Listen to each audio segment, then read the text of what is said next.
Hello my family and friends. Today is all about the pumpkin and I am going to show you how to make your own pumpkin puree.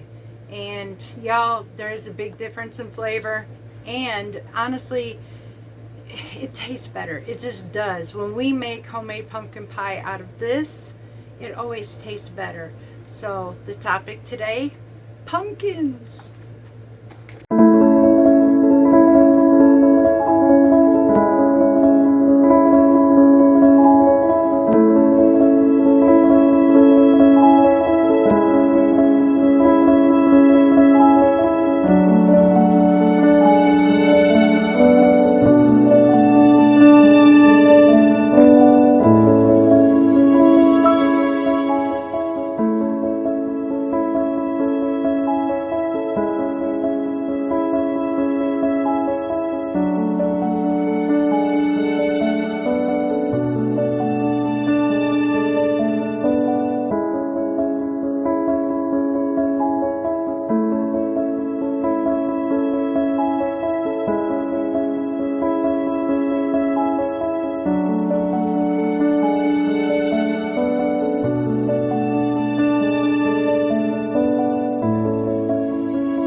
Okay, y'all, so I currently have these stove set for 400 degrees. As you can see, I have 3 small baby pumpkins.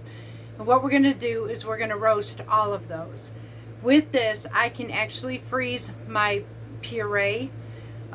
You can at that point if you did not want to puree them right now, although I would suggest it because it's got a much deeper flavor. You can it in chunks, not in puree form, but you can easily freeze it. If it is too watery, then you can strain it with a tea towel and a strainer overnight, and that will thicken up your puree. Now I may do that to some of mine, but it's not necessary. Now the difference in the pumpkins when you go to make your puree is you want to look for these sugar pumpkins, or otherwise known as pie pumpkins. The reason for that, if you use what is called a jack-o'-lantern or your great big carving pumpkins, honestly, you're going to get very stringy and possibly even tough and a whole lot of water. It's not a pleasant flavor. It's just not meant for puree. Your puree is made from your pie pumpkins. Now, I will say on this, if you do not save your seeds, and you have chickens, this is going to help you a lot as well. Now, if you don't save your seeds or roast them, which I don't know too many people who don't roast their seeds, but just in case you're the one who don't, the pulp, chickens love the pulp to these pumpkins. And not only that, what's fantastic about these is once a year, believe this or not, we have tested this does work. The pumpkin seeds act like a dewormer for all of our chickens. We do this every year. We give them the pumpkin seeds because it does help deworm all of our chickens. So there's thought and mind in that. If you have an abundance of pumpkins, you got too many seeds, chop them up. Don't have to be tiny. Just chop them up a little bit. Put them in there with the pulp from your pumpkin. Throw it to the chickens. They're going to love you. So we're going to go in the kitchen and we're going to start these because we're going to bake these at 400 degrees between 35 to 45 minutes. Okay, y'all, so first you want to take and you want to wash this pumpkin, and we're going to cut the tops of this off. I want to make sure, yeah. Hang on just a second.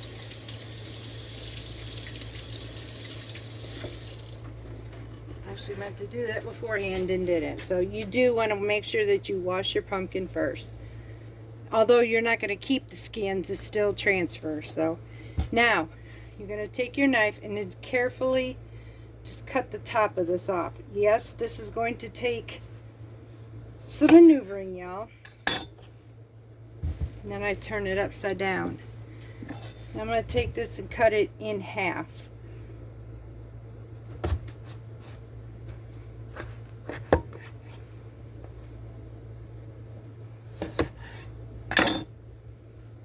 Now we're going to take the pulp in the center of this. We're going to scrape it out. We're saving the seeds, y'all. And then my pulp, I'm going to actually end up giving to my chickens. Let me go ahead and get this scraped out, and we'll be back and show you what we're going to do with this.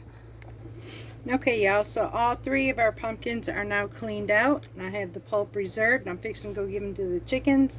And here, they're just cut in half, turned upside down, skin side up. No salt, no nothing. You don't want to season these. I mean, some may want to, but I honestly don't, because if I'm going to be adding salt in here, what if I'm making a sweet base where I'm going to make muffins or whatever? I'm going to do all my seasonings after the fact. I'm just making empty puree, basically. And so I'm not even adding oil, because I just don't want that oil base. If I have to leave it sit in the refrigerator a couple days, I just don't want that oil in it. So all natural. Now we're going to pop these in the oven, and we're going to let these bake for 35 to 45 minutes. You will know when they're done when you stick a knife or whatever, or a fork through it, and it's very, very tender. So in about 35-40 minutes later, we will be right back. Okay, y'all, so our pumpkins are finished, and we're going to take these out of the oven right now and let these cool off. I'm going to show you right quick what your pumpkin should be like. These had a lot of liquid in them, so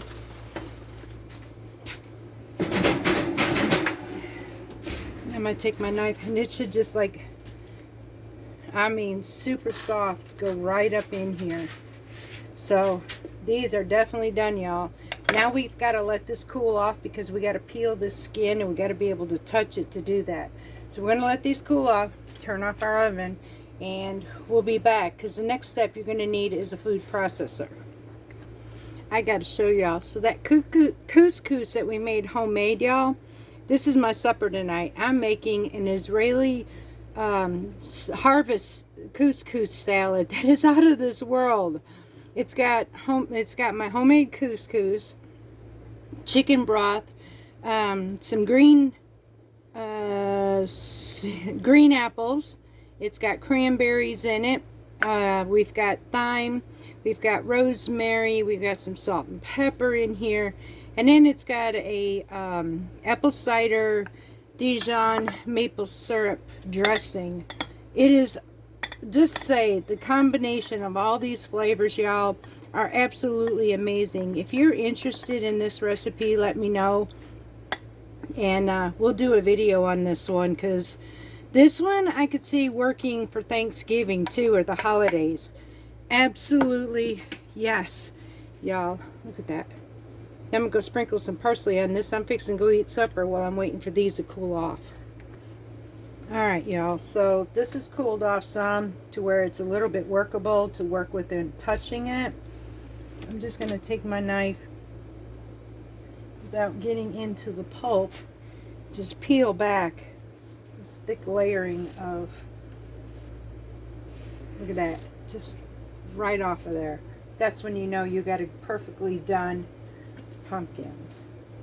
You're leaving that formation of the pumpkin behind and just taking off the skins. Now we're going to go ahead and go finish the rest of these, pull all of these off, and then we are going to proceed to puree this.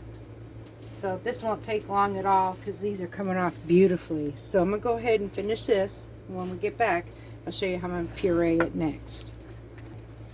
Okay, y'all, so now we're going to just cut these up in just big sized chunks. Don't have to be perfect. You're just going to make this cut just like so, because this is going to get pureed up anyway, so it doesn't matter. We just want it to fit in our food processor. Now we're going to switch you around and show you how to do this. Okay, so now that we got our pumpkins cut, we're just going to drop each of these right into our food processor. Now I have 6, so it's going to take me more than one time to do this. But our goal is to be smooth, just like we do when we buy it from the store. So I'm just popping these in here. I'm going to knock this down in just a few minutes, see if I can get it any more, and then we're going to puree it up and go for the next batch. I don't want to lose none of this good meat, so. Alright, now we're just going to seal this up. Pulse it.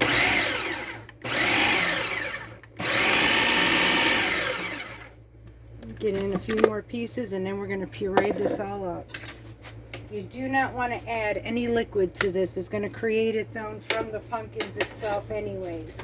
And also, while you were roasting these pumpkins, it picked up a caramelization at the bottom of them when they were upside down. That's going to add a nice flavoring to this. Alright. I've got about 3 left, so we're going to go ahead and finish this one. I'll show you the consistency, and we're going to get these pureed, y'all. Alright, we'll give you a sneak peek as we're taking down the sides of these pumpkins. Can you see that, y'all? Let's see if I can get this in here where you can see it a lot better. Can you see that puree-ness? This is really good. This is the kind of stuff my husband used to like back when we weren't eating as healthy, but we were eating things like this already. And when I made pumpkin pie, this is how he wanted it. He didn't like it by the can anymore. He knew the flavor tasted different. So I started doing it like this, and I'm actually going to incorporate it again, but using fresh milled flour this time. So let me finish this off and we'll be back. There's our big batch of beautiful puree, y'all. This is amazing. The colors from this camera isn't giving this justice. It is absolutely beautiful. So now I'm going to see how many cups we got out of this with 3 pie pumpkins. So let's see how many cups we've got, or how many ounces. Okay, so I'm going to let you know what I'm doing. Let me back you up just a hair here to show you. Over here I have a Ziploc bag, freezer bag, and my scale. Now what I plan on doing actually is taking and seeing how many cans at weighing out at 15 ounces. I'm going to weigh it out 15 ounces and see how many cans I actually have of puree. And we're going to freeze this as we go. So let me go ahead and get this done, and let's see what we got, y'all. Trying to get this at the bottom of the bag so I don't have to have it all over the place.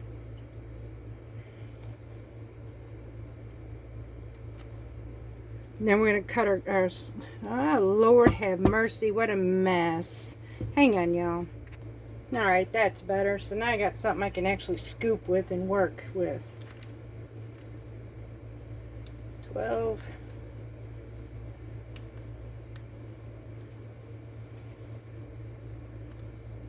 14, almost. That's it right there, 15 ounces. Just a smidgen more. Hang on. There it is. Okay, so that's exactly 15 ounces in this bag. So we got 1 can in here.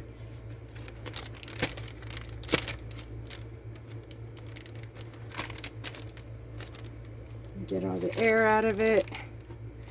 Set this aside. We're going to get ready to freeze this one and on to our next batch. And we'll go and I'll add everything up in the end of this. Okay, y'all, so we have 4 15-ounce bags full, definitely 15 ounces each of these. And then I have one that almost made 10 ounces, almost a full can. So this is about a half a can, 9.8 ounces. So altogether, we're going to count it as 3, 4, we've got about 5 cans here. Now, I did some price ranging, and I'm going to go and talk with you about that while I get ready to put these in the freezer. Alright, my family, so I did some price ranging with Walmart, and Walmart has the 100% pumpkins. Let me go get a can of that right quick first. Okay, so this is the Walmart one.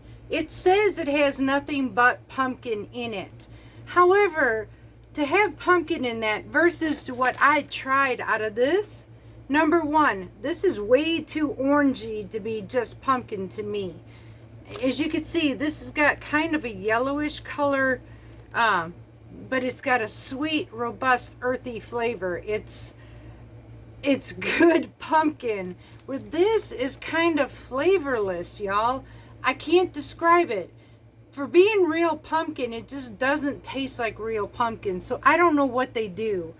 But that can at Walmart is $1.17 a can. Okay, so if you wanted Libby's 100% at 15 ounces, it's $2.24 a can. Now, if we were to compare what we got here with Libby's, I bought 3 Sugar Baby pumpkins, pie pumpkins, for $2.62 each.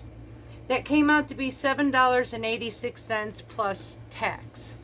So at this point, 5 cans of Libby's pumpkin would be $11.18 or $11.11. Now, if I did Walmart's, it would be $5.85. So it all depends on which brand that you get, if you will come out ahead or not so much. Now for me, regardless of which way it goes, I'd rather pay the $2.62 to get real, organic, real 100% pumpkin. The flavor is amazing. I can add to this, and the pumpkin itself, you can literally eat this and it is soothing. It is flavorful, where this, y'all, just doesn't. I never knew this didn't have flavor until I started making my own. So you pick your choice. This was the comparison that I am doing, and this is what we prefer. But I wanted to give you an opportunity, if just for once you wanted to try to make your own puree, because maybe you just don't want to run to the store and get this. Maybe you can even find a better deal than I did on pie pumpkins. If you can find them for like $1 or $1.50, this is a fantastic way to use those pumpkins. So puree them, freeze them. And when you defrost them, just put this mix into a cheesecloth with a strainer. All that water will go to the bottom. Leave them in your refrigerator overnight, and you got a nice thick mix. Or you can use it just as it is. Just let it defrost, mix it up, and use it. So I have some future pumpkin muffins and all that to make. So I'm looking forward to this. I hope this helped you. I hope this gives you a little thought and peace of mind. And if you happen to be the one who is extremely blessed very soon in this year, and you run up to a deal where you just got a whole bunch of pie pumpkins and don't know what to do with it, puree it, y'all. Until next time, much love from Parton's Heritage Homestead.